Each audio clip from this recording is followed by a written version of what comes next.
I'll never know how much acid he put on my tongue, but I do know the look on my friends' faces was the look that someone would have as they were watching a person fall backwards into the Grand Canyon.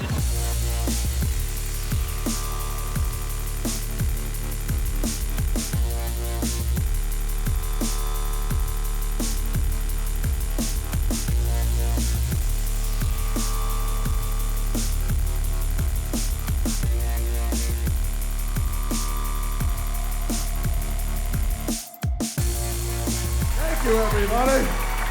If you don't know, here's what the show is. It's just a bunch of people, and we're all telling true stories. He's got an amazing podcast you guys should all check out called the Duncan Trussell Family Hour. Ladies and gentlemen, my friend and yours, Mr. Duncan Trussell. In the summer, between my junior and senior year in high school, me and a group of friends decided that we were going to go to a Grateful Dead concert in Charlotte, North Carolina. And we were going to the concert not because we liked the Grateful Dead, but because we loved LSD. And any high school student worth their weight in salt knew that if you wanted to get acid, you just would go to wherever the Grateful Dead was, because the Grateful Dead, they don't tour anymore. But in those days, in the 90s, there was an undocumented acid boom. You could trace the flow of LSD through America by following the touring schedule of the Grateful Dead. No joke. That's on the DEA website. You could look. It would go... The Grateful Dead, it was like a psychedelic Godzilla that would just rampage through America, leaving behind not destruction, but just freaked out trust fund kids who thought they were Jesus and infinite sheets of acid. It was a true acid boom. It really was. We just wanted acid because, not because we wanted to transform the consciousness of America, but because if you had LSD when you were in high school, you were basically Gandalf. You had magical powers. If you had a hit of acid, could transform the head cheerleader into a goth in one night, just like that. It was metaphysical. It was a very potent thing. That's why I wanted the acid. Also, the fact that taking LSD in the morning when you're at high school helps you forget the fact that you're at an internment camp for teenagers being run by the state. It is really nice. So, the Grateful Dead, has anyone here ever been to a Grateful Dead show? So you know, oh yeah, you definitely have, Fred. Holy shit, you know. The Grateful Dead parking lot was the first Burning Man. That was the first Burning Man. The Grateful Dead parking lot was basically an open-air market for psychedelic drugs. And I remember when we pulled in there and parked, the worry that we weren't going to be able to buy a sheet of acid vanished when suddenly we realized that that's all this is. Nobody likes listening to the Grateful Dead. Everybody just likes taking acid, and they follow this band around because that's where it's at. But you would sit in your car, and from a distance away, you would hear somebody calling out innocently, "Beer! Cold beer for sale! Cold beer!" You'd look back, there'd be a very thin hippie holding a really small cooler. Maybe it could hold a 12-pack, something like that. Like, he would have to go back and refill it a lot if he was selling beers. You'd see him walking, "Beer, beer," but when he got by your car, he'd be like, "Doses, acid, mushrooms, volume, doses, acid, mushrooms." Everything was about selling acid. There were DEA agents there. You would see from time to time, it was one of the most beautiful things ever, a hippie who had been busted would come tearing through the parking lot with cops chasing him, and other hippies would just close in like a white blood cell, blocking the cops so that he couldn't get busted. It's one of the most beautiful things you've ever seen. Frustrated cops, all the hippies look the same, they're all in tie-dye. We don't know what it fucking was. It's great. So we're sitting in the car, we've managed to save up $210. We figure that's enough to buy a sheet of acid. We're sitting there, and this weird hippie woman comes up next to our car, pokes her head in the car window. She's like, "You boys want to buy some acid? I'll sell you a sheet for $120. We're like, fuck, $120? That leaves $80 for grilled cheese sandwiches. We're set. She gets in the car, opens up this tie-dye satchel, and inside is a Ziploc bag filled with sheets of acid. Must have been 100 sheets of acid in there where our hands are shaking. We give her the money. She gives us this sheet of acid, vanishes into the crowd, and suddenly we're sitting in the car with the Holy Grail, a fucking sheet of acid, a square with 100 perforated squares inside of it, and each of those perforations is a hit that represents 8 hours of talking to aliens. That's 800 hours of communing with the universe in this square. This is enough to last for the rest of the summer and into the next year. It was a beautiful moment. And that's when we met Satan. At that second, a hippie poked his head through the window. Before we could even put the sheet away, if it had been a cop, we would have been busted immediately. Pokes his head through the window, sees us staring at this sheet of acid like we're gazing into the Ark of the Covenant, looks at it, looks at us, is like, welcome to it, dudes. Welcome to the dead. Now my friends are hypnotized by this guy because he's like a true deadhead. He looks like a pirate that fell out of a rainbow. He's wearing a bandana with like psychedelic skulls and triangles all over it. He's got a big red beard, a lazy eye. He smells like he fell into a vat of patchouli, just reeking of pine sol and body odor. And my friends are immediately hypnotized by this guy. I guess he represents what we all wanted to be in some part of ourselves, some weird free soul. You could just tell this guy had been following the Grateful Dead maybe for 1,000,000 years. Like before they even existed, he was following them in the depths of space. Like right after the Big Bang, he exploded out of it and just started following the Grateful Dead. So he's like, listen, you guys, now you could take that sheet of acid back home with you, or I could help you sell it, and we could turn it over in an hour and buy 2 sheets of acid.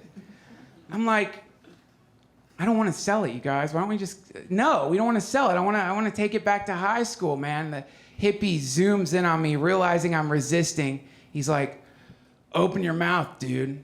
I want to even up the sheet. Now, this makes no sense. Even up the sheet, what does that even mean? Like, it's not symmetrical enough? You want to make it more aesthetically pleasing when you try to sell it at a Grateful Dead concert? But I open my mouth, and I watch as his hand moves forward and puts some amount of acid onto my tongue. I'll never know how much acid he put on my tongue, but I do know the look on my friends' faces was the look that someone would have as they were watching a person fall backwards into the Grand Canyon. It was a look of such intense horror and pity and sadness all rolled up into this one expression. I knew that I was fucked. I knew oh, I'm fucked. Within an hour, I'm having the best trip of my life. It's incredible. Everything makes sense. The asphalt is waving and bubbling in these beautiful bubbles. Suddenly I realized, oh, now I know what the Grateful Dead are. They're what's left of the elves. That's what they are. The Deadheads are elves, and they're following the Grateful Dead around because they're interdimensional fairy creatures. I'm looking into the sidewalk, into the pavement, and I can actually see Egyptian writing, primordial symbols. It looks like someone has just gone and painted Conan the Barbarian runes on everywhere. I went into the Porta-John. There's nothing worse on earth than the Porta-John of a Grateful Dead concert. It's horrible. But I was so high and happy that it was like being in heaven. I was looking down and the toilet paper looked like the wings of angels flapping. It's like, this is heaven. I'm so glad we met that hippie. He's teaching me. We're leaving that night. My friend looks at me and he's like, Duncan, my face is melting off of my head right now. It seemed really hilarious to me at the time. So I laugh really hard, but I've been chewing on a little piece of denim thread that was falling off of my crappy cut-off shorts. And so I sucked that thread into my throat and started coughing and coughing and coughing. And I started thinking like, wait a minute, I just inhaled a denim thread into my lungs. And with the weird, eerie clarity that psychedelics give you, I could see inside my lungs. I could see the innocent pink of my lungs suddenly being invaded by a maggot-like thread of white denim, which was at that very moment burrowing down into my lungs, which had started to froth with pus and blood. And that's when I realized I was dying. I had inhaled a string, which was in my lungs, and my lungs were hemorrhaging, and there's no way you could survive that. This was before Google. You couldn't like Google, can you die from inhaling a string?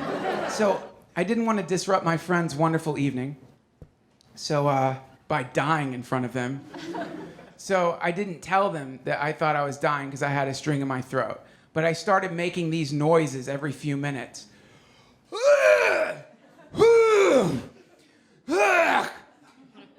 And then like I would ask them kind of offhand, like, hey, you guys, like if somebody did inhale a string into their lungs, do you think they'd die? My friends are like, yeah, probably. Yeah, you'd probably die. I was certain I was dying. And we got to the Holiday Inn parking lot where we were going to spend the night in my friend's car. Got out of the car.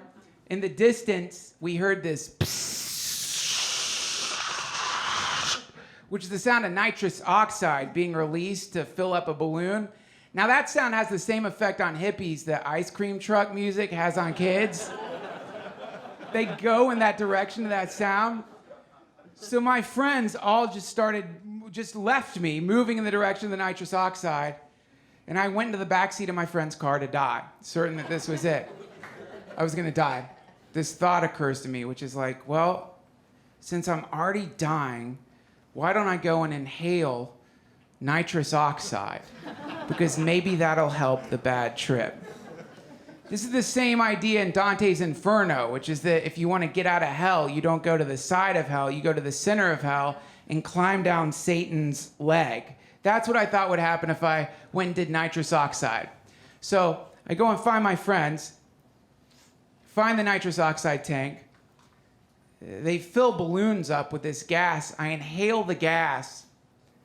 And that is when I had one of the most beautiful and incredible experiences of my life. Suddenly, I was no longer a teenager in high school, at a Grateful Dead concert, dying with a string in his throat. Suddenly, I was everything. I became the entire universe. There was this moment where there was no more me, just this wave of eternal consciousness, a kind of never-ending love field that exists through all things. I was gone, in paradise for a moment. And then, as I started coming to, it was like I was hovering over my body, looking down on myself as the universe, and I was thinking, look at that poor, poor kid. He's got a string in his throat, and he's gonna die. Oh, I feel so horrible for him. And then I zoomed back down into myself and immediately passed out, falling on the ground. I came to coughing, choking, coughing, and I spit into my hand a glob of perfectly healthy mucus, and inside of it was a tiny string. And that's when I realized there's nothing to worry about. And to this day, I still remember that. Anytime I get worried about anything, I remember, come on, man, no matter what it is, it's just a string in your throat. There's nothing to worry about because human beings are essentially a string. We're just a string caught in the throat of eternity. And even if you're dying of cancer, well, no, that sucks, but the next time you're worried about your phone bill or whatever it is, just remember, it's only a string in your throat. You're gonna be fine. Thanks, you guys. Good night. Thank you so much.